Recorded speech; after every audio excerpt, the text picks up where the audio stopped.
Good evening and welcome to the Seattle Human Rights Commission's annual Human Rights Day commemoration, with this year's program focusing on the Black experience in Seattle. My name is Jessica Carso-Bouillon, a proud Seattle Human Rights Commissioner and your MC for this extraordinarily special event.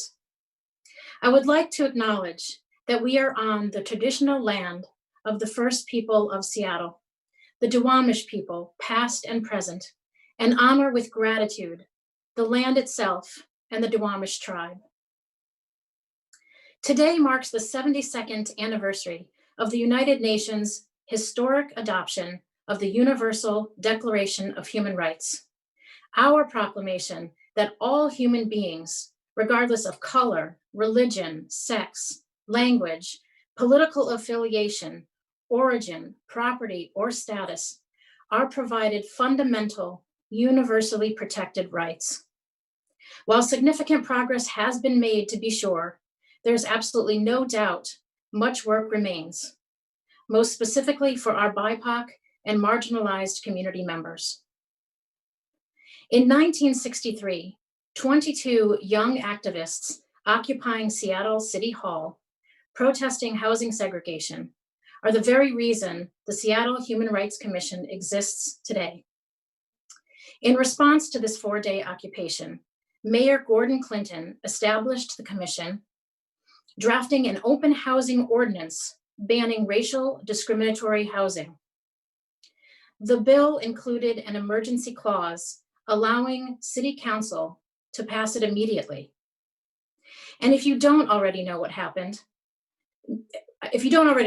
next, I urge you to read Sean Scott's November 25th cross-cut article in Washington State, Housing is the Question and the Answer.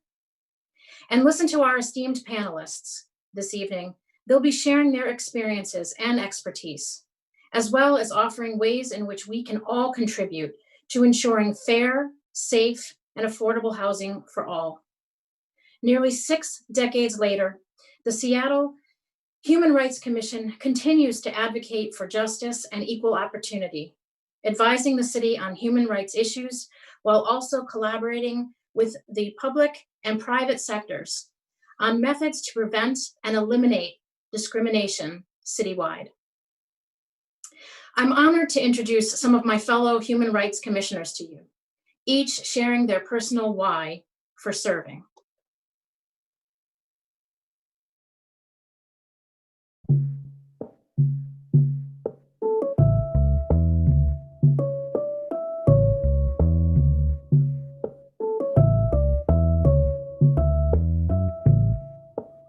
Hi, my name is Jessica Bouillon, and I use she, her pronouns. I serve on the Seattle Human Rights Commission because I believe deeply in the declarations Seattle has made as a human rights city and want to do my part to ensure community voices, especially those not afforded the regular opportunity to be heard. Human rights means fair and equitable access to housing, nutrition, healthcare, and prosperity. This is the world I wish to see, and am proud to serve so that I can actively be a part of this change. Hi, I'm Erica Chen. I use she, her pronouns, and I'm the appeals chair of the Seattle Human Rights Commission. I joined the commission because I am passionate about racial equity and justice. I want to be an advocate and help dismantle systems of oppression here in Seattle. My name is Rebecca Covington, and I'm the Human Trafficking Task Force co-chair. I joined the commission to make a difference in my community. As a survivor of trafficking, it places me in a unique position to elevate the voices of survivors and to break barriers that hold people back from living a free life and being able to thrive. Hi, my name is Star Dormanish, and I use she, her pronouns. I joined the Seattle Human Rights Commission because I wanted to be part of the work to make a more social and racially equitable Seattle.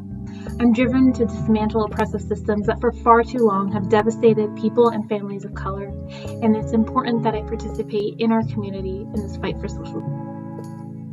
Hi, I'm Tyrone Grandison. I use he, him, his pronouns. I'm one of the co-chairs for the Seattle Human Rights Commission. And I volunteered for the commission because I know what it feels like to be on the wrong side of privilege, and I want to help. I want to be the voice for all marginalized communities. I want to amplify the voices of everyone in those communities. I want to help fix some of the systemic issues that are plaguing Seattle. Hi, I'm Claire Gilmet, and I serve as a commissioner on the Seattle Human Rights Commission and as chair of the Commission's Criminal Legal System Task Force. As a proud Seattleite and social justice advocate, I chose to serve the Commission because I am inspired by its mission to promote human rights for Seattle residents and to prevent discrimination in housing, employment, and public accommodations. I'm committed to dismantling oppressive systems, particularly our criminal legal system, and advancing human rights and racial equity for residents in Seattle and afar. Hello, my name is Robel Mulugeta. I use he, him, his pronouns, and I'm the Get Engaged Commissioner for the Seattle Human Rights Commission. I live in Beacon Hill, and the reason why I'm on the commission is because I care deeply about the underserved communities within Seattle, especially within the dimensions of housing and public safety. I really want to work to make this city equal.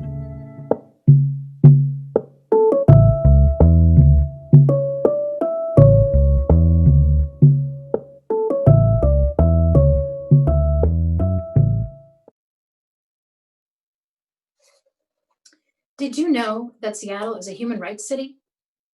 On December 14th, 2012, the Seattle City Council filed Resolution 31-420, designating Seattle a human rights city, one of a small set of such cities worldwide.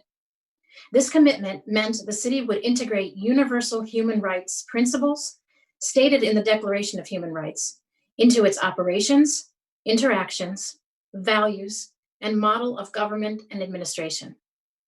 The city of Seattle committed to ensuring its residents would receive their unalienable human rights: clean water, healthy food, affordable housing, healthcare, due process, access to education, employment opportunity, and respect. The Commission's mission is to increase the visibility of human rights concerns and to dismantle systems within the city to ensure Seattle delivers on its commitment to human rights. I'm thrilled to introduce this coming portion of our program this evening, the Human Rights Day Awards. We are in community, of community, and honor community, lifting up advocates, working constantly and tirelessly for improved human rights for all in Seattle.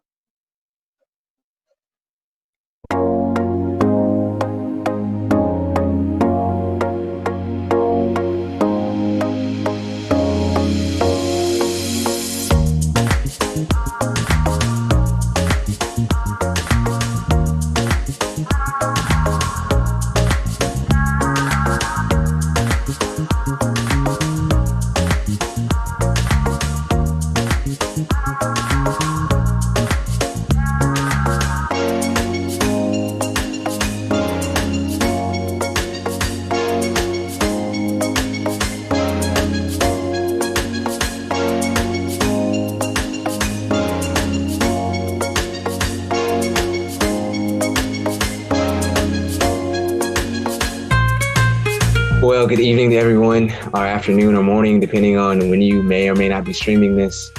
I have to be real. A part of me thinks I've been quarantined for way too long, and then I'm starting to hallucinate because there are so many folks in my community who are much more deserving than I am of this distinction.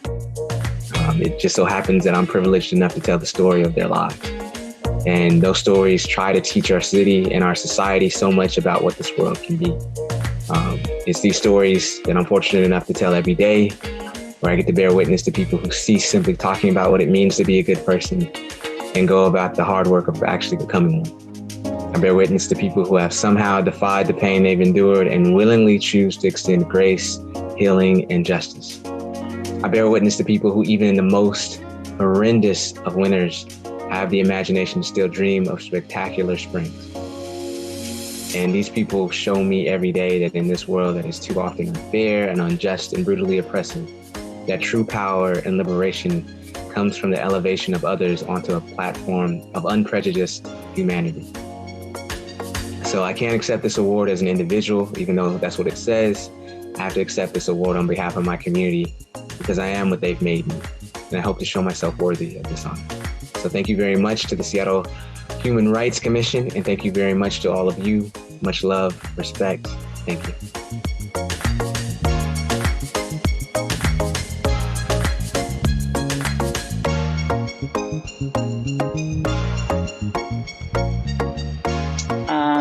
Hello, everyone. We are Trans Women of Color Solidarity Network. We're honored to be receiving this award. My name is Aisa. My name is Maddie. I'm Kelson. And I'm Lourdes. We want to thank you all so much for this incredible honor. We acknowledge that trans liberation is a human rights issue, and we are proud to fight this fight alongside our community, and we will continue to do so for years to come. We also want to honor our trans sisters, and we know that trans folks have always had the solutions to keep our communities safe, housed, and fed. Specifically, we want to honor Constance Blakely, who is a loved one and advisor with Trans Women of Color Solidarity Network, who passed earlier this year. And we have a small quote that we want to read that she wrote. In the words of Constance and the universe, to empower another is to empower yourself. And to free another is to free yourself. I say empower, celebrate, and free them all. The universe. We love you, Constance. We love you. We love you. And we dedicate this award to Constance Blakely's memory. May she rest in power. Thank you. Honor. Thank you. Thank you.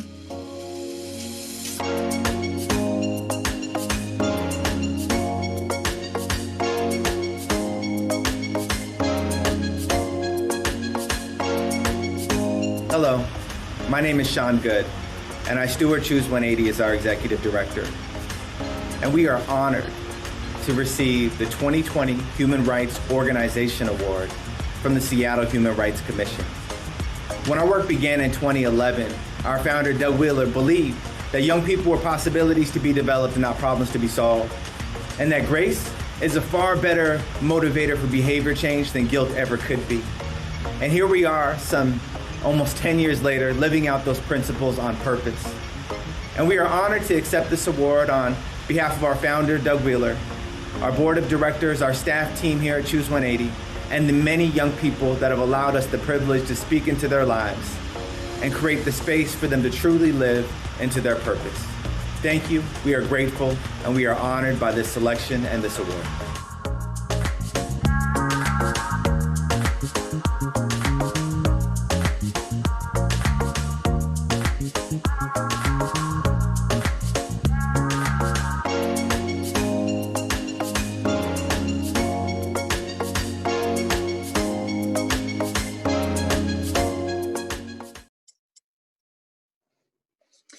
Heartfelt and huge congratulations to all our winners.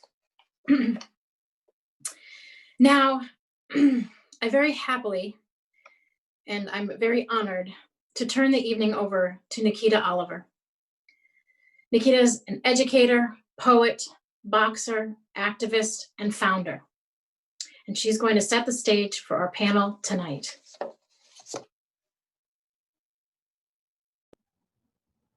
Peace and good evening, community. I am so honored to be here with you. I am presently in the territory of the Miami tribe, but my home base is in the coastal Salish territories on the land of the Duwamish. And so want to first take a moment to acknowledge our Native relatives and the importance that when we think about Black liberation, that Native sovereignty and Black liberation are two intersecting important things that have to be achieved for our collective liberation.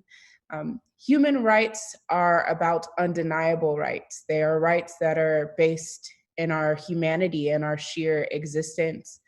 They are our right to thrive, to be self-determined, to have access to things like clean water, healthy food, sustainable housing, land, education and opportunity, healthcare and safety, to live liberated and on any basis or for any purpose. And we are living in an incredible time and also a painful time where we are experiencing a human rights reckoning. We are in the midst of 4 crises: a global pandemic, which is challenging our notions about healthcare. It is exacerbating pre-existing conditions of inequity and inequality, where healthcare has been tied to income, has been tied to employment, and has been denied to many. And we are seeing now in the midst of this global pandemic how important it is to view healthcare as a human right.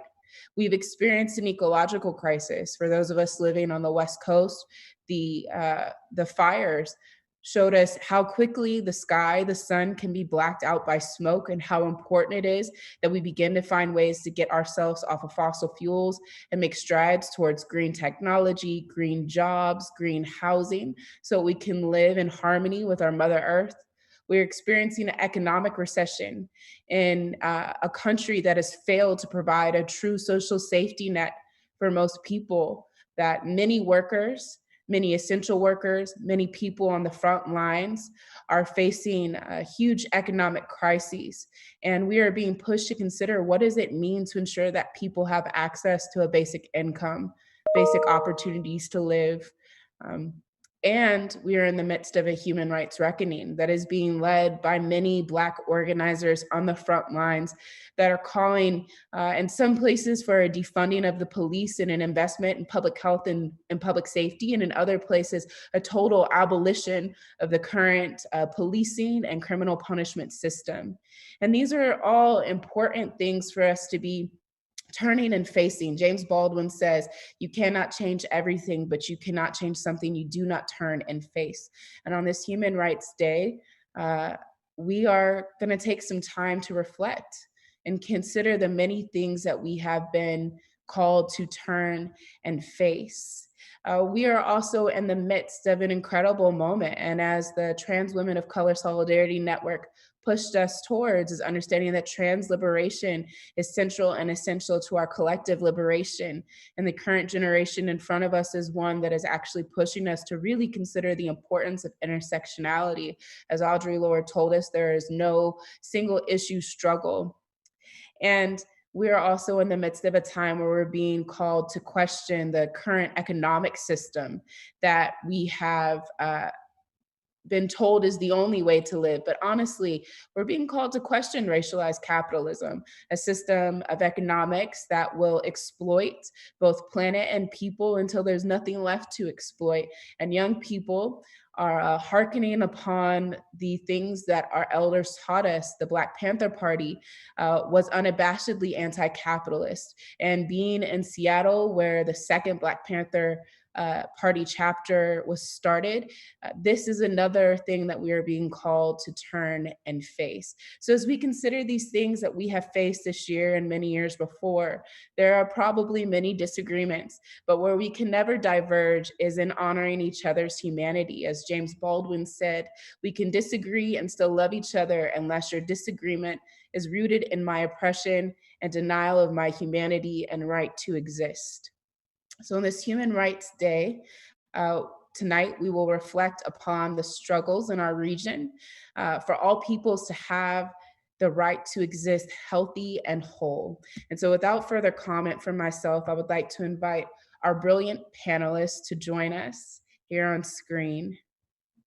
And I want each of our panelists, because I could introduce them, but I think it is so much more powerful for people to introduce themselves. And so I'd like for each of you to share who you are, share your pronouns. Again, I'm Nikkita Oliver, and I use they, them pronouns. And talk a little bit about how your work in Seattle connects to the collective struggle for human rights as an introduction to who you are and what you're building here in our region. And I'll invite Omari to kick us off. All right, good evening. Thank you, Nikkita. It's a pleasure to be here. and to be able to celebrate the award winners. My name is Omari Salisbury. I'm the founder of Converge Media. I use the pronouns he, him. As a member of the media, I think the role that we play, or I play, but we as the media play, is to bear witness. And when we think about that, if we harken back to the civil rights movement in the 60s, how powerful the images are there in Selma, Alabama on Bloody Sunday, when they tried to cross the Edmund Pettus Bridge. And, what would that story be if the media wasn't there and captured those images of those state troopers attacking those peaceful protesters there, where the conscience of the Congress, Representative John Lewis, rest in peace, where he got his skull cracked. People saw the actual violence against these peaceful protesters. So the media has played a very important role in bearing witness to social change in our country, because a lot of things we know, if it wasn't caught on camera today it might just be a red cell phone. Years ago on a newsreel, and before that in print, or in photo, and even written, people wouldn't believe it. No one believed so many different things that have happened in our society if it was just word of mouth. But the fact that journalists have been there and bared witness with their own eyes from an objective point of view is able to lend credibility to the fight for human rights. Thank you, Omar. I'm going to invite Jalen to introduce herself. Hi, I'm Jalen Scott, she, her pronouns, Executive Director of Lavender Rights Project, founding member of the Washington Black Trans Task Force. We do legal services in Seattle and Tacoma for LGBTQ clients, in mission at least, prioritizing Black and Indigenous POC folks, Two-Spirit and trans individuals. With the Black Trans Task Force, it's a group of 6 Black trans people who are providing leadership in the entirety of Lavender Rights Project, shifting our legal services, as well as expanding our mission to provide direct services to Black trans individuals. Our primary mission is the disruption of violence against Black trans women and femmes. I mean, y'all know where we are. 41, I believe, is the last number I saw of trans folks in America who we've documented. So that doesn't include the Jane or John Does or whatever they call us, when they misgender us, at least in the documentation of our deaths. And so the majority of those folks are Black. The majority of those folks are Black trans femmes, and often from intimate partner violence. So we're working as an organization to figure out how to disrupt that violence. And that begins, I think, if you think about the hierarchy of needs in general, with making sure that they have some basic protection, which in Seattle and probably the West Coast and a lot of major cities, it means getting them some secure housing, number one, and safety nets before we can even tackle the larger problem of how do we do some sort of mass campaign to disrupt violence against us. So that's who I am, and it's a pleasure to be here. My heart is just so warm seeing the Trans Women of Color Solidarity Network and the work of and the memorial of Constance Blakely, who really is reflective of why we do this work. The emotional toll on Black trans people is enormous, and our deaths come from COVID-related or lack of access to healthcare, as well as violence. As well as depression and addiction and et cetera. Thank you so much, Jalen. Sean? Peace family, I'm Sean Glaze. I use they, them pronouns, and I am the research director with King County Equity Now. King County Equity Now is a ecosystem of Black-led community orgs here in the Seattle and King County area. When I think about how my work connects to this topic, I think a lot about how my role as research director is to facilitate the nation's largest Black community-led research project, and just to provide support for creating the opportunity where people can unleash their brilliance towards creating a better world. And I think a lot about how Black liberation, Native sovereignty, and just human rights in general are so intertwined, especially here in the United States. And how to do this work well really requires constantly thinking about who's not in this room and how do we get them there. So I just want to say I really appreciate you putting together this panel, this incredible event, and that we get to focus on the Black experience here. It's just really exciting. Thank you. Thank you, Sean. Katie? Hi, sorry. Hi, my name is Kerry Nooner. My pronouns are she, they. I, like many of thousands of people on May 29th that were brought out into the streets with the murder of George Floyd at the hands of police. I started marching with just in general as myself. And my work continues to this day, 180 plus days later. I'm headed to a march right now. And this ties directly with human rights because we are dying disproportionately at every single angle in the system, every single angle. Education, they're not teaching our history, which kills our brain, kills our self-esteem, because we're taught at a young age that we weren't African royalty at the beginning. We were slaves, and that's where our beginning starts, which isn't true. So the education system, please, criminal justice system, the food system with food deserts and food swamps. We're out there protesting for all of that, and that ties directly in. Black Lives Matter is not political. It's not anything other than basic human rights. And it is our human right to be out there protesting, especially in the United States, when this country was founded off of protest. And it's in our Declaration of Independence that if a system is tyrannical, that we need to be out there protesting it. And we're dealing with a system right now that is cruel and oppressive, with the pandemic, with the disproportionate rates of Native Americans dying and missing and murdered, women from them and their erasure of their culture, to the liberation of Black people. So that's who I am. That's what I do. And I appreciate, and I'm so honored to be on this panel and to be celebrating the award winners here. And I'm really, really honored and inspired by the work that these two organizations have done and people have done. So thank you. Thank you so much, Katie. And I am also excited to have this Human Rights Day dialogue be through the eyes of the Black experience, and in particular, the Black experience in our region. Right now, I am in Indiana, and if I told people that racism in Indiana was real, they'd probably believe me, because most people think that racism in the South or the Midwest is where it lives. And when we sourced for questions from community prior to this event, one of the questions that came up was just around how adamantly many people, both in Seattle, but also outside of Seattle, do not believe that racism is a problem in our region. And so one of the questions that community has is, what would you say to that? How do you address that? What are ways in which you engage that? And Katie, I'm going to invite you to go first. I think it's, just deeply relevant, the work that you've been doing on the front lines and the street with Morning March, and the ways in which y'all have tied your analysis into your direct action. And then Omari, I'm going to invite you to jump in after Katie. Nikkita, I want to apologize. Can you please repeat the premise of the question one more time? Yeah, no worries. You're on the move, and I respect that so much, that you're headed to a march and joining us for this Seattle Human Rights Day.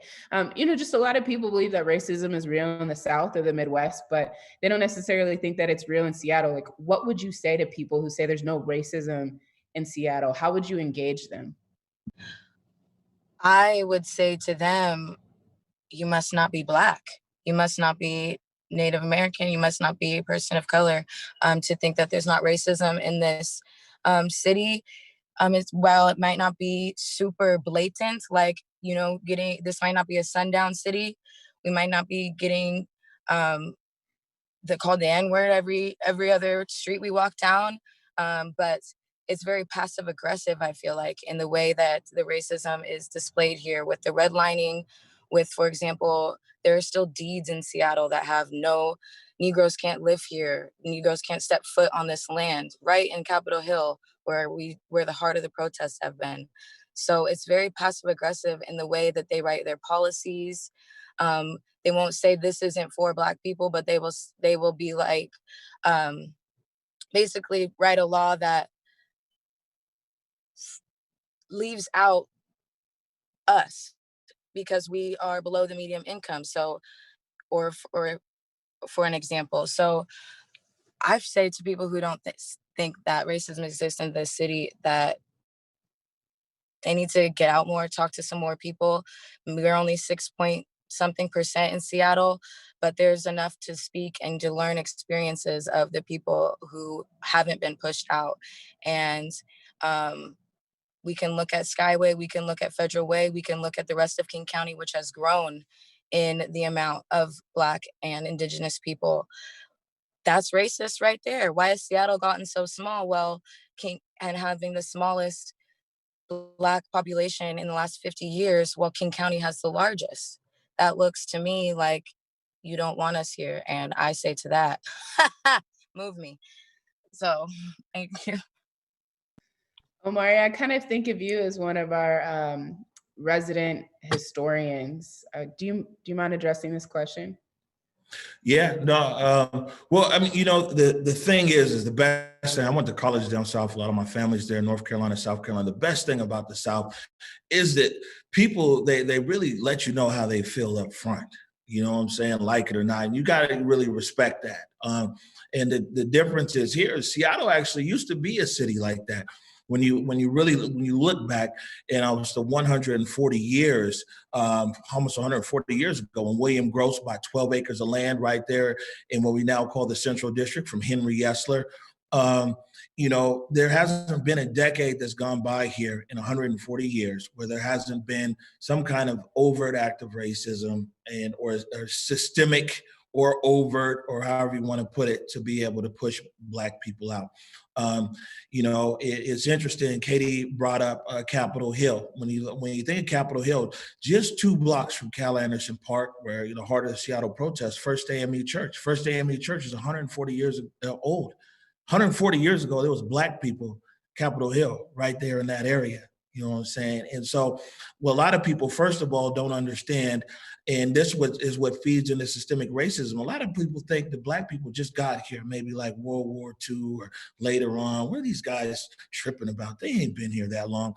Well, Black people have actually been in the city of Seattle and the state of Washington. It was the territory of Washington back in those days. From jump, as we like to say. So, our claim is just as valid here as anybody else's. And I think that what we've seen here in Seattle over the years is that, racist acts or systemic have become systemic and covert. It's very interesting in a city like Seattle because you got a lot of people here who voted for Barack Obama. They went and saw Michelle at the Tacoma Dome and got the autographed book, but they'll still work for policies against Black interests. But what are you talking about? I voted for Obama. My wife, she has Michelle's book. You know what I'm saying? And that's kind of how deep-seated that it is here. We've seen that here in policies. Although Katie said now this isn't a sundown city, but if you go back historically, Seattle was. And the people who call West Seattle home and Queen Anne home and Inner Bay and Magnolia, all the Black folks had to be out of there before the sun went down. And that's when you're just talking about Black people. And of course, if we talk about the riots against the Chinese, the internment of the natives and the Duwamish, man, well, that goes back to day one here. The problem that we face here in Seattle, though, is we've never been willing to tell the truth. And until we tell the truth as a city, we'll never really move forward. I mentioned Selma, Alabama in my opening statement. Selma can't run from it. That Edmonds Pettus Bridge, the film is there. They have to face it. And, and facing it, people in a city and a community can face it together, heal together, and build together. But, these kind of acts that have happened here, they're not as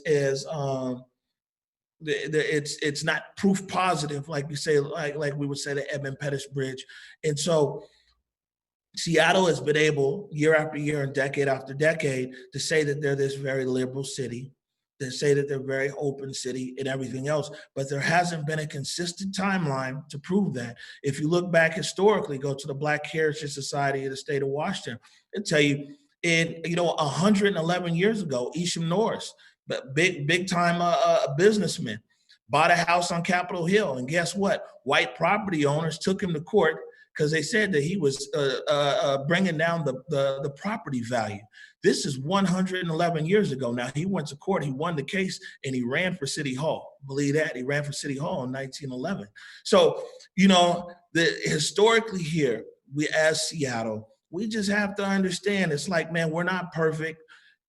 There's lots of things that have happened in our past, but until we tell the truth, it's great that we aspire to be this city that's so open and understanding and everything else. Let's aspire to be there, but we'll never get there unless we face our past and come to terms with it.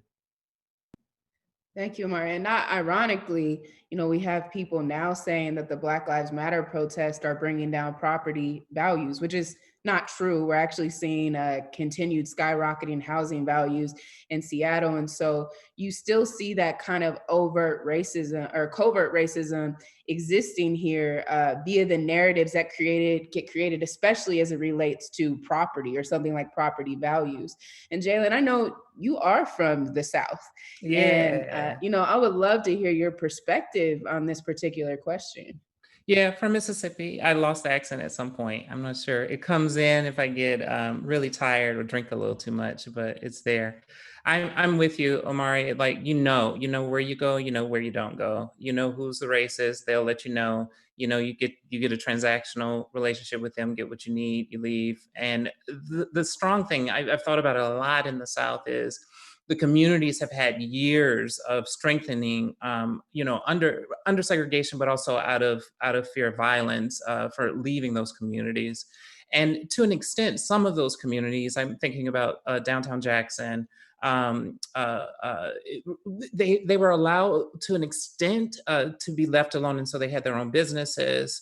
They have just 200 years of business, 200 years of relationships that have been there and are rooted and separated from white community. And so there's an evil, right, in the segregation, but the blessing is this strengthening of community that happened and a lack of undermining. White folks just didn't want to live there. And so I think gentrification, of course, in the South, we talk about Atlanta, maybe even Mobile and certain cities, have happened and has happened, but there are also other sections, maybe Tallahassee, Florida, Birmingham, and et cetera, where Black community is still kind of left alone.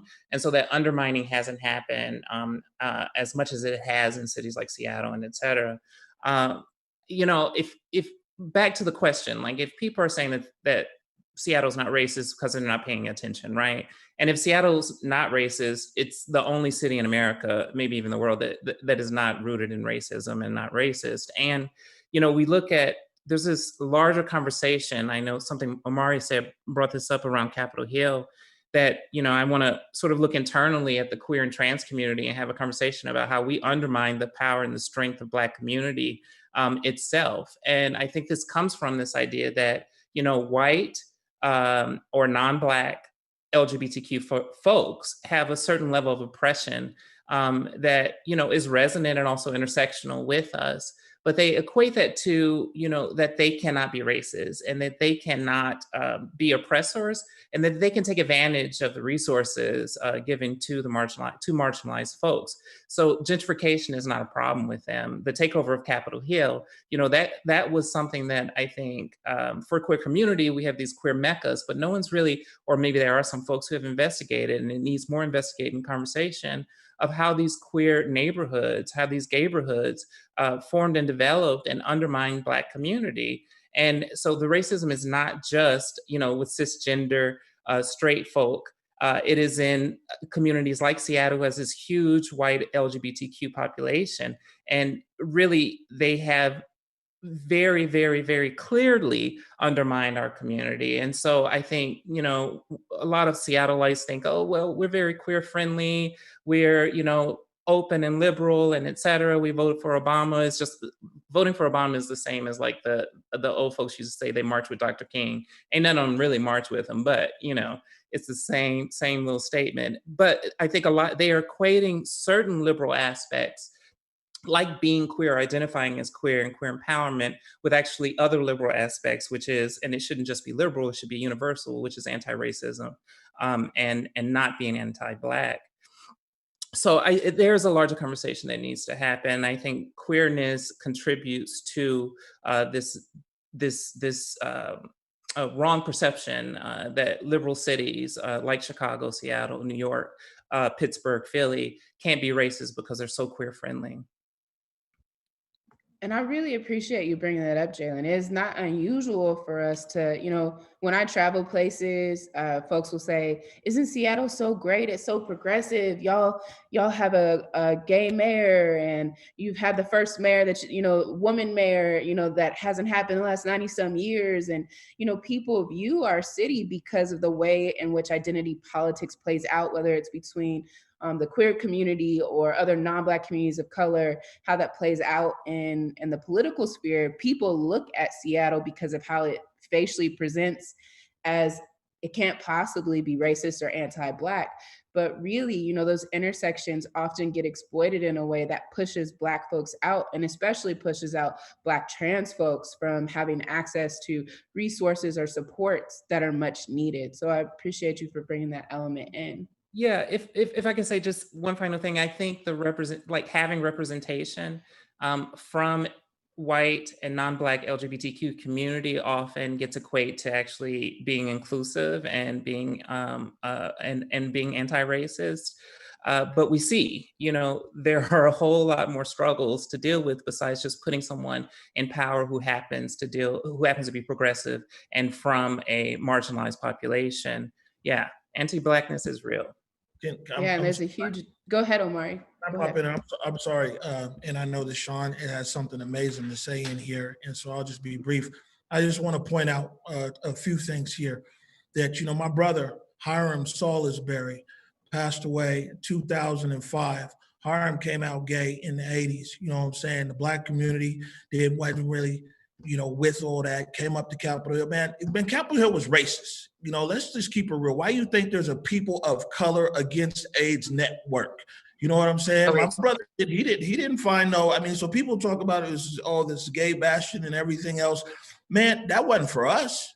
You know what I'm saying? And that's why there was all these resource networks for gay Black people. So just being gay, you know what I'm saying? If you was Black, you was still put in another category. And just to qualify, and I just want our viewers to know this here real quick, and I'll pop off.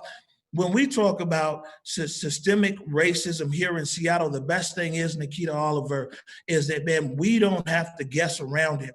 The state legislature last year passed House Bill 1918, unanimously cleared both houses, signed by Governor Jay Inslee, that said that the Central District of Seattle has been systemically targeted through policies and through laws and everything else. So it isn't, we don't have to prove it. The legislature passed both houses, legislators in Okanagan and Benton County and Pend Oreille County, signed by the governor. So it's fact that we have been systemically targeted here. Thank you, Omari.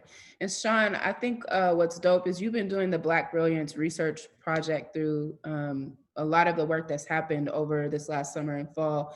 And I think you have a lot of insight into this particular question, but from that perspective of research, but not just research like academic, the research y'all are doing is just so incredibly embedded in community with people who typically don't get to view themselves as researchers. Can you speak to this question? Yeah, I can. My first inclination is to answer it like through a personal story, which is I'm also from the South. I'm from Texas, which is its own special kind of South. And I actually came to Seattle fleeing violence because we saw like queer and trans people dying. We saw there's a person targeting Black families with bombs. We're like, we're out. And we came up to Seattle. And I'll tell you this story. I'm always a data person. That's just who I am.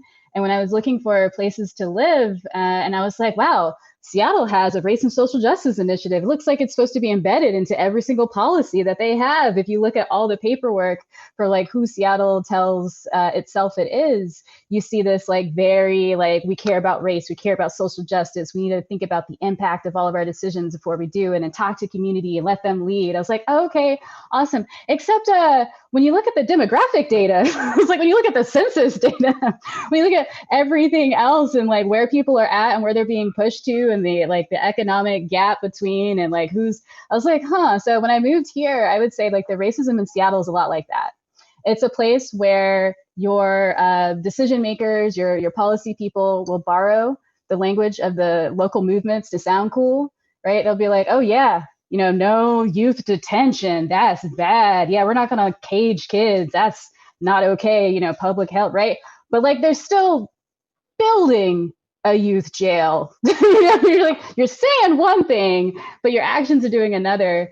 And I would say that's a lot like Seattle. That gaslighting is real tough to live with.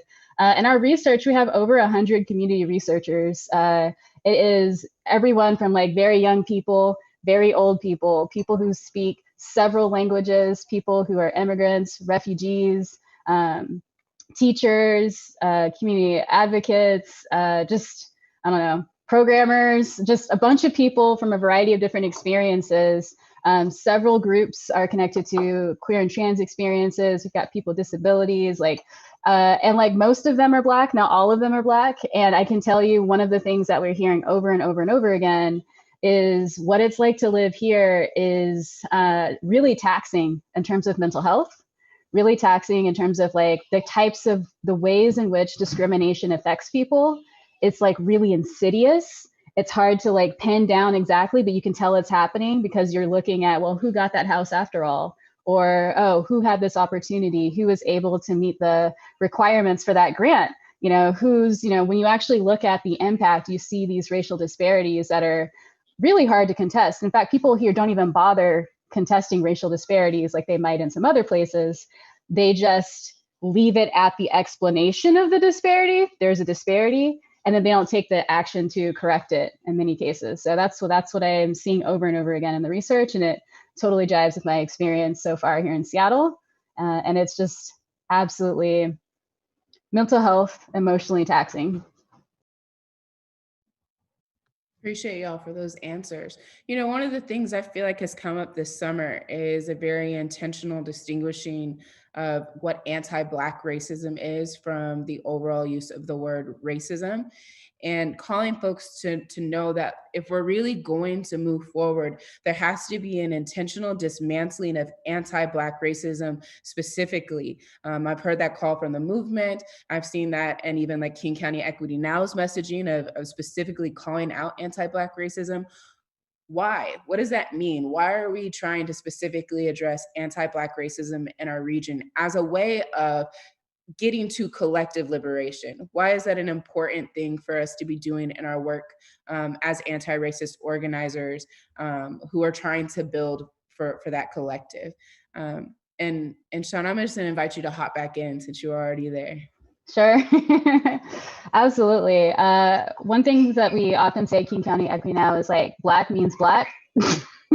So a lot of times here in Seattle, people will say BIPOC, or they'll say Black and brown, or they'll say people of color instead. And part of what that aims to serve, other than making it harder to have the specific solutions that we need to create equity, is that it's really easy to, if you're to do like a chart, right? And you got like two ends. You've got like one end where like things are just really bad, and then you've got one end where things are kind of bad. It's really easy to focus on the palatable kind of bad thing, which is what happens when people talk about racism in the abstract. They're like, okay, we see that there are educational disparities, like we heard earlier from Katie, where it's just like education is one of the most important, things where we see from the jump from childcare, preschool, K through 12, post-secondary, you see these disparities in how children are treated and how they come to understand their world.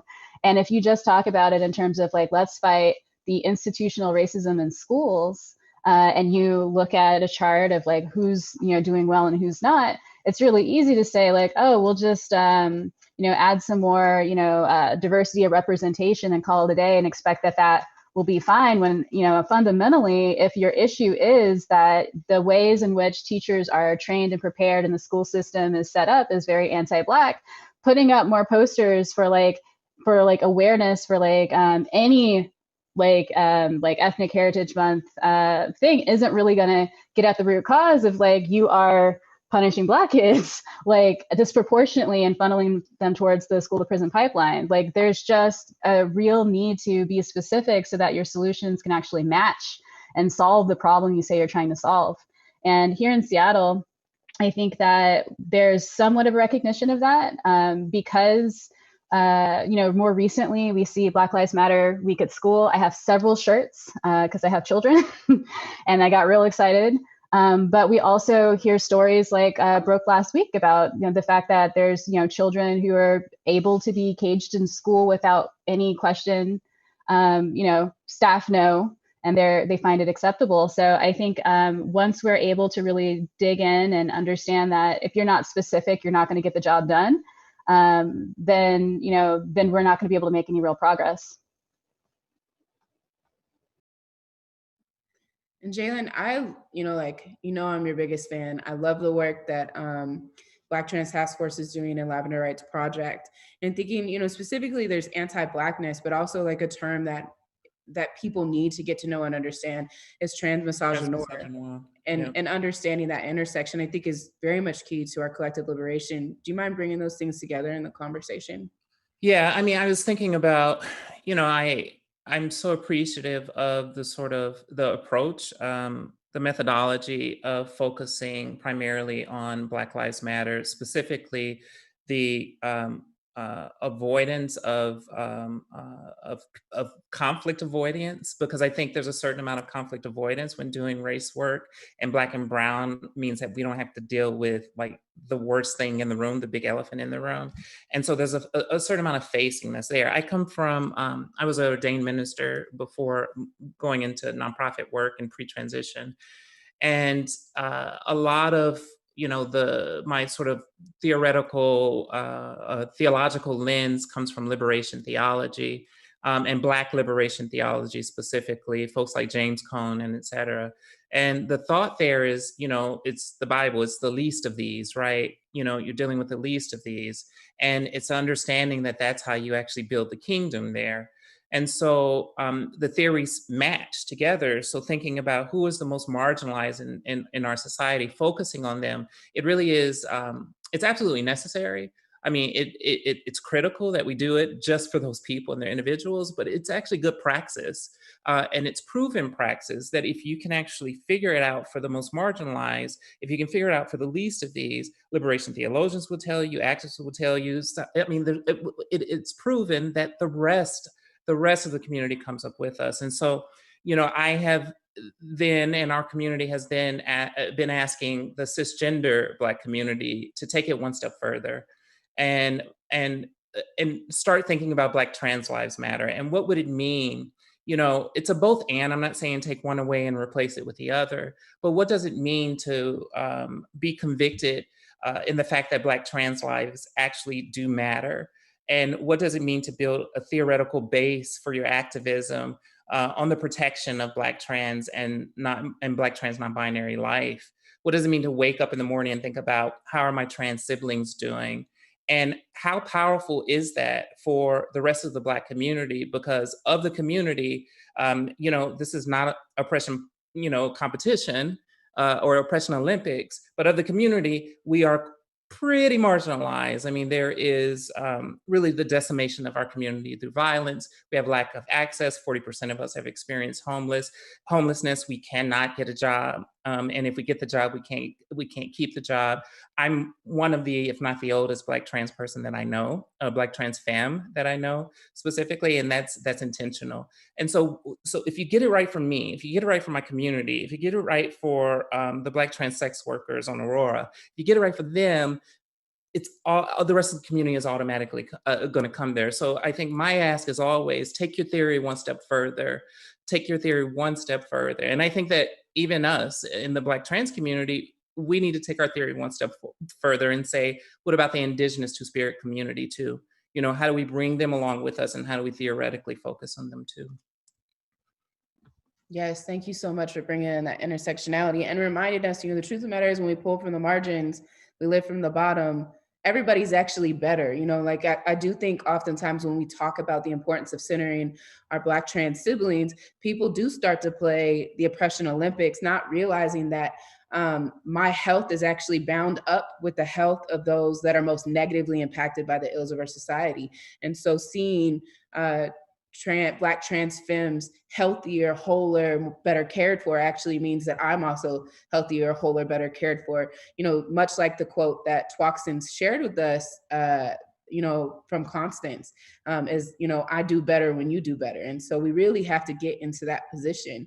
And Katie, I think that ties a lot to what, you've been doing in the streets when we think about the front lines of the protest, and the ways in which for the last 180 days, y'all have pushed the protest community to continue to center Black community. And I've heard chants that call us to remember, Black sex workers, Black trans loved ones, Black incarcerated peoples, especially in this time during COVID-19, where there is a major outbreak happening in the Washington State Department of Corrections. What does it look like from the work that you're doing, Katie, to be centering, undoing, dismantling anti-Blackness, and how is that just such a key part of the movement that you've been a part of? I feel like it's almost in the title. I know it's like Black Lives Matter, but Black Lives Matter is being anti-Black. It's not enough to just say, oh, I'm not gonna hurt that person. I'm not gonna hurt that person next to me because they look different. It has to be more than that. I have to stop I have to care enough to have the rest of society not hurt these people. And I always think that we're only as strong as our weakest, or not our weakest, but like as society sees it, our most vulnerable link. And so we cannot get liberated. We can't get fully free. We cannot, unless we are uplifting Black, trans, non-binary, disabled, all, because we can't pick and choose whose Black life matters. It is all Black lives matter. It's not the ones that entertain us the most. It's not the ones that are educated. It's the people who are in jails, who are seen as criminals, who are seen as felons, who are seen as this. We have to realize that that's a failure of the system. And a lot of times when people think, oh, I'm not racist, they don't see that felon as a failure of a system. They see them as a bad person. It's like, no, that's not enough anymore. You have to undo that education that we get, which is, wrong, and see that it's actually a failure of the system. So we have to push our most vulnerable, and we have to continue to say their names, and we have to continue to say that in the streets because we don't hear it enough. So some people aren't maybe Googling Black trans lives matter, but you're going to hear it outside your door at whatever time, all day, every day. And that's kind of why we keep it up in the streets too, and why it's important to keep protesting and keep marching in the streets, is so that every angle is covered, so that maybe people aren't going to see it another way, but we're going to bring it to your doorstep. You're going to see it one way or another. But it's very important that we continue to not just be not racist, but push that one step further to be just push that one step further and make sure the person next to you is not, and the person next to you, and the person next to you, and that your school system is teaching our true history, and that your school system is teaching how to be a genuine person and to use the correct pronouns and to use just all of that. So yeah, I hope that answered the question. That was great. And I appreciate you, because I know right now you're at a protest in regards to Brandon Bernard, which really makes me think of a quote by Brian Stevenson, who started his career, honestly, doing a lot of work with Black folks on death row. And he says, the character of our nation isn't reflected on how we treat the rich and the privileged, but how we treat the poor, the disfavored, and condemned. And I think about that a lot when it comes to Seattle. at the end of the day, we're facing a housing and homelessness crisis where there's 15,000 people, at least in our region, and many more who might be without homes soon. They don't have access to homes, despite the fact that we've been in a state of emergency for about 6 years. And many of those are Black folks and Native folks. Omari, part of what I've been thinking about during this discussion with you is you being in media is such a significant thing when we talk about anti-Black racism. Do you mind speaking on that from your lens specifically as being, you know, in independent media? And also, I feel like I've been seeing mainstream media in many ways hop on your bandwagon because what you're doing is just so authentic, but it also it's finally bringing a much needed lens of the Black experience in Seattle, King County, that has been missing. Well, you know, I'm from the Central District of Seattle, went to James A. Garfield High School. So we've been punching above our weight class our whole lives. And so, yeah, you know, we got the attention of the big media out here. They trying to, they're definitely noticing. But I would say that it's like historically, I'll speak about it historically quickly, and then also from a media lens. You gotta look at it as Seattle when you talk about anti-Black racism. Let's remember, like 100 years ago. I like to always put people in the time machine. 100 years ago, where Uncle Ike's is right there on 23rd and Union, was the Sojourner Truth Home. Sojourner Truth Home, you know, we cared for ourselves. You know, there was no infrastructure for Black people there. You know what I'm saying? And so we were our own philanthropy right there in that community. A thriving business district. A lot of people who might have moved here or didn't grow up here and things like that, you'll come here, you'll see the CD, and you'll be like, what is this? People need to remember a thriving business district there, our own doctors, our own dentists, our own lawyers, our own transport, drugstores. I remember going to Jordan's drugstore, a plethora of corner stores that were around there. We had our own economic drivers within our community. And one thing, when you talk about coming down up from Mississippi and even from Texas, is that although much smaller, segregation kind of kept people together down there in Mississippi and in Texas. But that redlining also kept everybody in. And what that did is we built up all of our own infrastructure there in the Central District. And that's when I talk about how systemic. When you talk about anti-Black racism, you want to go and destroy the systemic, the economic drivers around the neighborhood, or where you go from population as that 80% in the Central District and now down to 10%. And it's not just when you talk about gentrification, yeah, you move this person out, that person out, but that's the destruction of Black businesses, Black enterprise, Black home ownership. Home ownership is a key driver of generational wealth, right? And none of this is by accident. None of these things occurred accidentally. That's why I tell you House Bill 18, they said, hey, this was kind of systemic. It was kind of planned as you know, as what occurred to us here. So anti-Black ain't nothing new. And, you know, and I just always like to take people back in time so they can see it's like, man, we had this, you know, it wasn't Tulsa, Oklahoma, but we had our own little Black Wall Street right here in Seattle, thriving and vibrant, you know, the very epicenter of culture pulsating here from the Pacific Northwest. And I would say on the media side, it's interesting. I'll share this with you guys, and that I was instantly marginalized. You guys heard it. Citizen journalist, live streamer. 20 years. I started a career. Started in journalism at James A. Garfield High School. Since then, been around the world, visited about 60 countries, 25 on the continent of Africa, lived in eight or nine countries there, launched 9 TV stations, 5 radio stations across Africa, launched a TV station in Abu Dhabi, did satellite TV distribution deals in China. I got back here and we worked all in media, journalist career, everything else.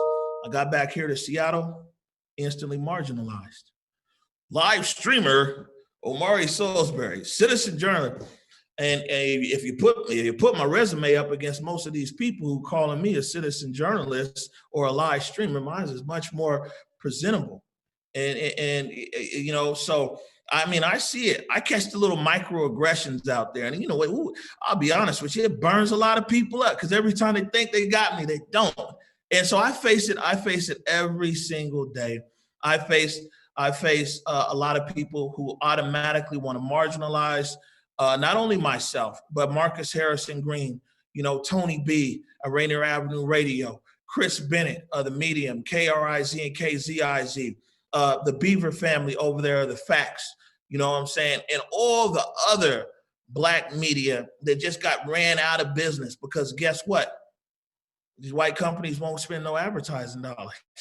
They don't want to spend with no Black people. So, you know, I mean, we see it over here, and even covering this, and believe it, you know, or not, we get people, you know, Convergers in a spotlight and everything else. And Marcus, award winner over there, Marcus Green will tell you that on the daily, you know, someone is marginalizing us.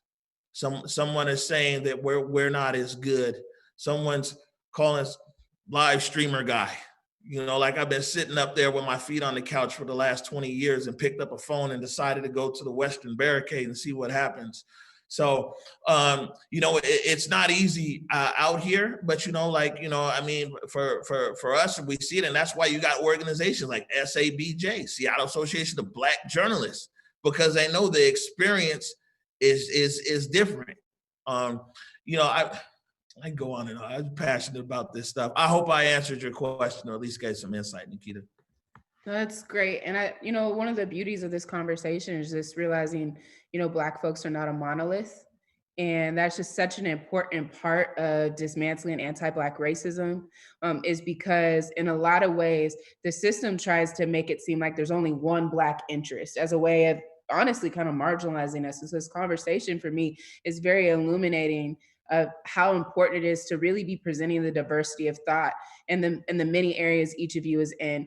I want to finish with this last question of really thinking about the importance of Native sovereignty and Black liberation, because we got two public questions in on this particular topic.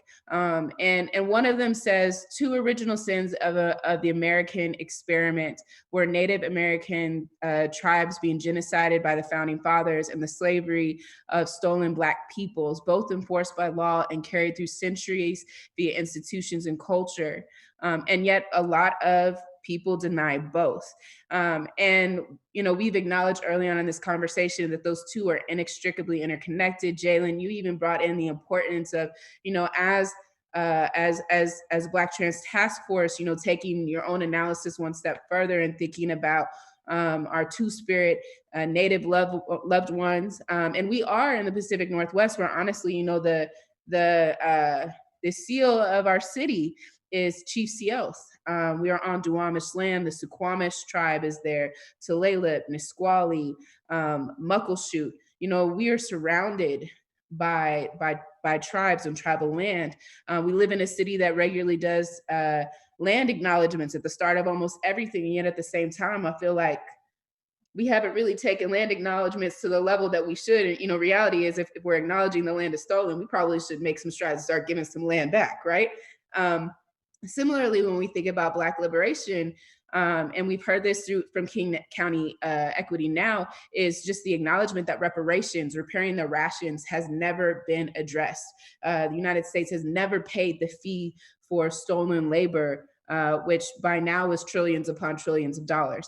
So as organizers in your various capacities, where do you see Black liberation and Native sovereignty being key principles and visions to the work that you're doing? And how can that manifest better, more holistically in our region? And I'm gonna start with Jalen, because that was one of the things that you brought up earlier.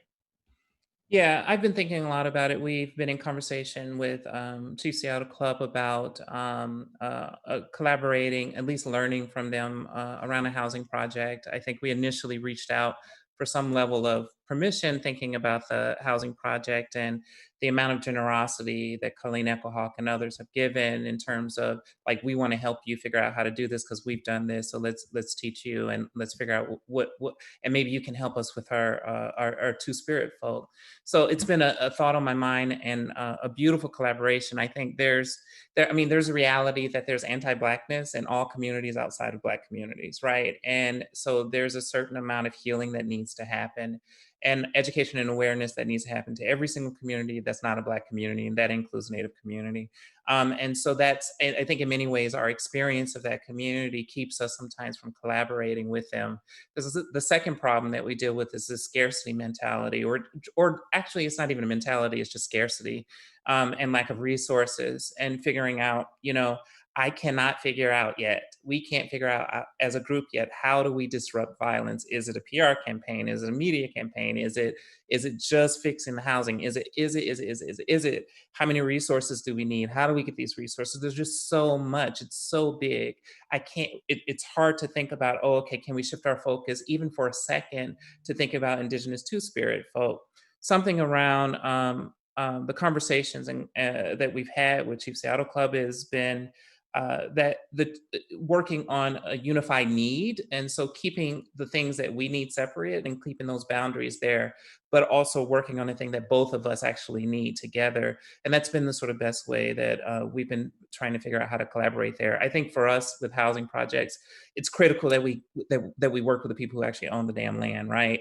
And I think it's also critical that we figure out how to heal this often troublesome relationship between Indigenous and Black community that has happened in this country, and for various reasons. So yeah, I think we will be, as you know, I can get cliche, we'll be more powerful together, but damn, it's the powerful Indigenous community and the Black community. Both of us are beautiful, we fine, we strong.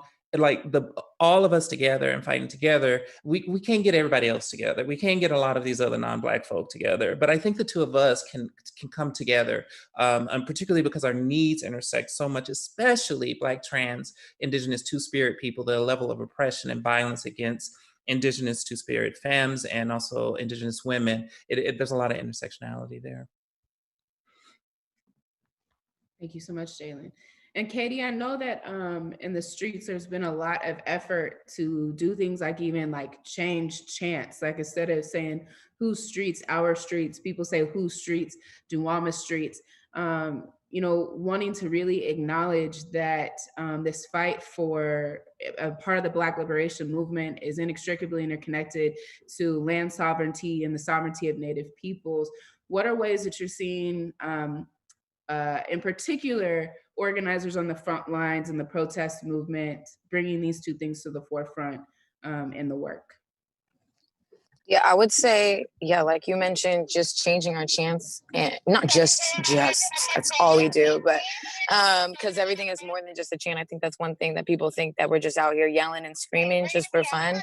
And it's like, no, we're very strategic with where we go. We're very strategic with the chants and why we chant them. So we are always making sure to include Indigenous people's stories and tell their stories, and make sure that we're including asking their elders and asking if how we're handling it is okay. Sometimes it didn't go so well with a situation that happened with Deborah Juarez, but then it's by paying respect with having a conversation and owning up to those situations, and just coming to an agreement and an understanding, and making sure that we're respecting.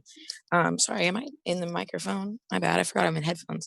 But just making sure we're having an understanding and not just doing things like we think we should be doing, and making sure that we know that this wasn't our lands. It wasn't ours to come stomping on. And we have to make sure to pay respect. So changing the chants, different locations that we go to and telling the stories, getting different tribes involved, and seeing their ceremonies, and making sure that we do land acknowledgements every single time.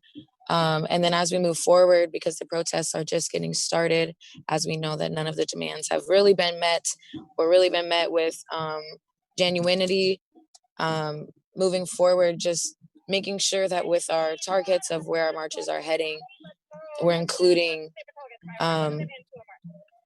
land that the indigenous people want back, land that is sacred to them and that they desire back, especially in a city that is named after a chief.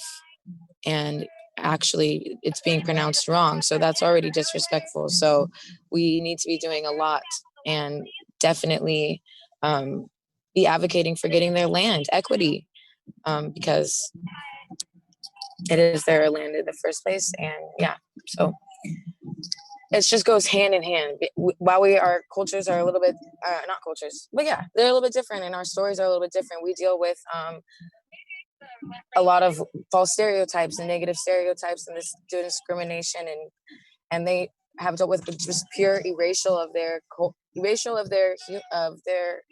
people. They used to be 100%, make up 100% of this nation, now make up less than 1% of this nation. That does not make sense, and that should not continue to go on.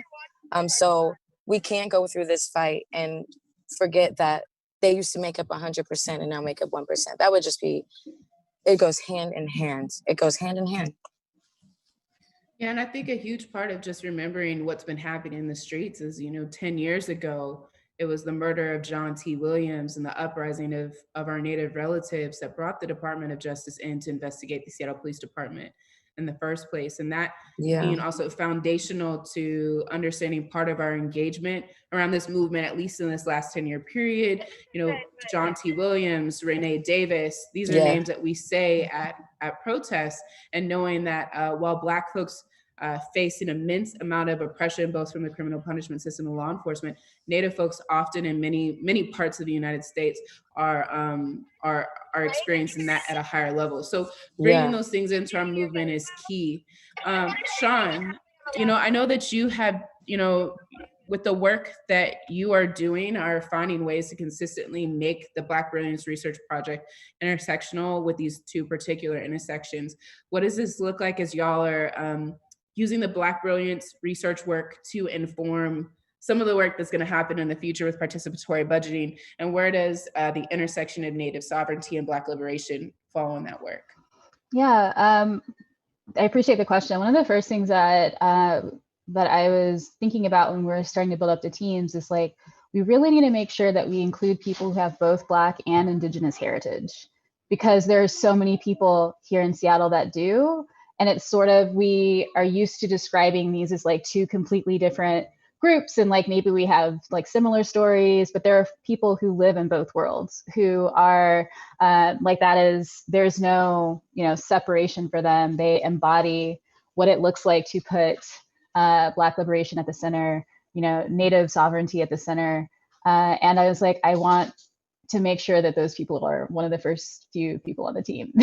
And I think what's really important about doing stuff like that, about thinking about like, again, like who are the voices that are usually not in the room and how do we get them there, is that it shifts your analysis. It shifts the kinds of questions that you might ask. It shifts the approach to answering the questions, your approach to different communities, your relationship to the work. And as we grow out this project more and more, as we bring on more teams, that's a really big focus for me. We've, of course, met with people who have just different tribes and different communities that they're a part of. Been talking about research methodology and how do we make sure that we are collecting data in a way where people can see themselves. Because for a lot of Indigenous communities, the big issue when we talk about data is things are just misclassified. Like if you are someone that has Native heritage and you have some other heritage, then usually that Native heritage is completely discounted. You see that time and time again. If people are classified as white and Native, then now they're white people. You're like, whoa, hold on. Like you have like a whole part that you've missed here. And that's really common in the public records. We see that a lot. We see that in the criminal legal system. We see that just anywhere where we're collecting demographic data, that's really common.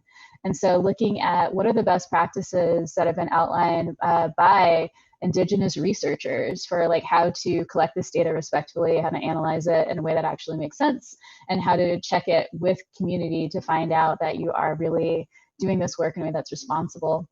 As we move towards participatory budgeting, which belongs to all of us, a big piece of this research is finding out what are the priorities, especially of Black people, and how do we make sure that those are at the center of participatory budgeting when people are proposing projects or when they're voting on what works. And as I think about Black liberation and Native sovereignty, like many people have already said, a lot of the big picture issues are the same. Like housing is a big deal.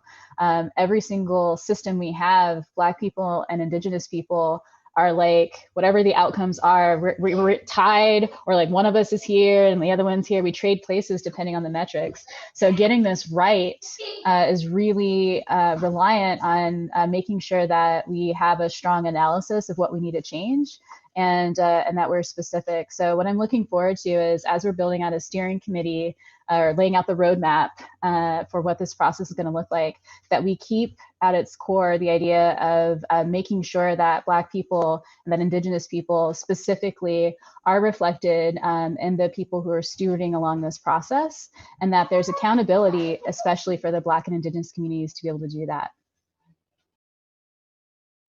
Thank you so much, Sean. And Omari, as who I'm considering to be our resident historian today and our media specialist, where do you see Native sovereignty and Black liberation in the vision moving forward for our region? Well, you know what? Something happened here in Seattle, and I'm not sure what it is, but it really set the relationship between Black people and Native people back. And the reason I'll bring this up to you was, like, when I was a kid, you know what I'm saying? Like, it was a really intertwined culture. So I grew up, and this is why, I pop into Colleen Echo Hawk, I talked to Councilmember Juarez, Judo, all these guys, because I'm talking the same language because we grew up the same. Like, I'm going to the same kind of cultural experiences, going up there to the Tulalip Reservation back when it was the res. Wasn't no casino or anything there. I used to date a girl way back when up there in Tulalip. It didn't look nothing like it does now. You know what I'm saying? To going to powwows and going out there to Daybreak Star. So for me, it was intuitive that we was going to stand with the Makah Nation out there in Nia Bay to enforce their treaty, to make sure that they got their one well per year when they wanted to go and enforce their treaty out there. It was just intuitive, right? And so over time, though, and you found that, man, well, years ago, you'd find all these things in the Black community.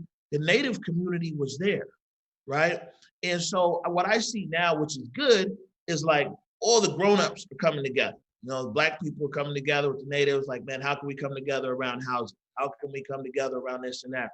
But I think that really, man, we need to really look at, like, taking it back fundamentally to how did our cultures here get so far apart?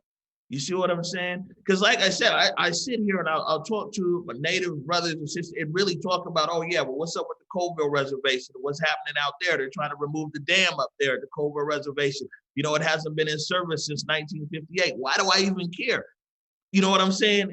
Because, growing up as a kid, it's important to know what's happening with the Native fishing rights. It's important to know what's going on with the BPA, with the dams, and you know what I'm saying, how far up the salmon are able to go upstream. Because I grew up learning and respecting the culture, and they grew up learning and respecting our culture. So it was like we was hand in glove. Something happened here in Seattle. I don't know what it is, but I do know one thing that could happen is, great, all of us adults, let's figure out a way to try to do whatever. But man, we got to start really, bringing our cultures back together as youth, elementary school, middle school, and things like that. And then we find the end result to be like, might be 10 years from now, 15 years from now, but it won't be like, okay, or the Natives going to get ahead, or we're going to get ahead. How do we do this? Or how do we do that? We find that if we grow together like we used to be, then years from now, we won't be asking the question of how do we come together. We'll already be together because it'll be intuitive for us to push together, because for the longest time, people kind of knew, at least out here in the Pacific Northwest, that it's like, man, you know what I'm saying? Usually what helped one helped the other. Thank you so much for that. And I heard from Katie a lot about political education and the importance of telling true stories, whole stories, and that is important in our school system. I also think just being able to get back to the place where we understand intuitively our freedom is inextricably interconnected.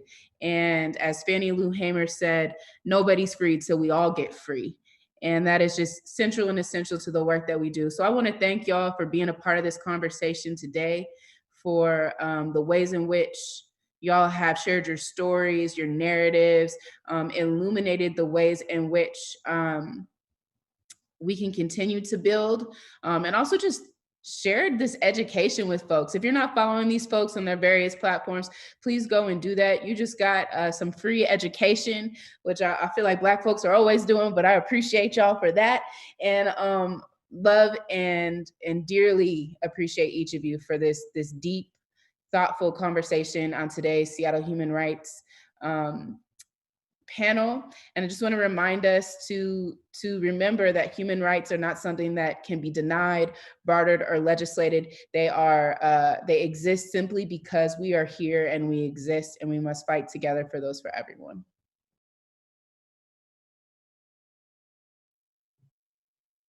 Nikkita, dearest panelists, I don't know if you were peeking at the chat going on YouTube. Please go after and take a peek. One little snapshot that I was able to grab, because we don't have obviously time for me to repeat them all, is the unifying messages are amazing. Thank you indeed from the bottom of my heart and my fellow commissioners, Nikkita, Jalen, Katie, Sean, Amari, for educating us, for showing up, for sharing your truth, for the unifying messages, for allowing us to learn from you so that we can continue to do this work. We bring these programs each year to the public so that we can not just listen and learn, but that we, each of us, can walk away tonight taking some kind of action. So I very much appreciate it. I want to remind everybody, this is still just the beginning. We have much work to do. I would like to extend a heartfelt thank you to our sponsors who have helped us be here tonight: the Seattle Office of Civil Rights and the Center for Human Rights at the University of Washington. We are grateful to our longtime partner, Town Hall Seattle, for being such a generous host. Every single year, we're unfortunately not in person tonight as we hope to be, but we would not be here tonight if we didn't have some really wonderful people from Town Hall Seattle behind us, literally behind the cameras and the screens tonight. I truly am grateful to my fellow commissioners who work constantly and passionately to ensure our beloved city upholds its promises as a human rights city. Our commission could not accomplish its goals without the hard work, dedication, and endless support of Marta Du, Commission Liaison in the Office of Civil Rights. A very special thank you to Dr. Tyrone Grandison, who is the Commission Co-Chair and my partner in this year's Human Rights Day event coordination. I honestly say that without Tyrone's unwavering commitment and tireless dedication, we would not be here together in this just incredible gathering tonight. There's truly a lot to process, and part of me feels a bit speechless. In closing, I want to say that we are truly grateful to each of you for joining us tonight, for listening to and learning from our fellow community members, leaders, and advocates about the Black experience in Seattle. As I hope you have clearly heard, we have a long way to go in ensuring human rights for all. We must continue to educate ourselves on the true history of our region and our country, to become anti-racist allies and anti-racist beings, to elevate those in affected communities as trusted experts, leaders, co-creators, and decision makers. The Seattle Human Rights Commission will continue to do our part by sending similar recommendations to the Seattle City Council. You can actively participate in these efforts by letting your council member know you are in support of recommendations that uphold human rights for all community members of Seattle. Thank you all for joining us tonight. I'd like to conclude with this quote from Eleanor Roosevelt. Where, after all, do universal human rights begin? In small places close to home, so close and so small that they cannot be seen on any maps of the world. Unless these rights have meaning there, they have little meaning anywhere. Without concerted citizen action to uphold them close to home, we shall look in vain for progress in a larger world. From all of us at the Seattle Human Rights Commission, stay safe, stay healthy, and to all those who celebrate, we wish you a very happy and safe holiday season. Thank you.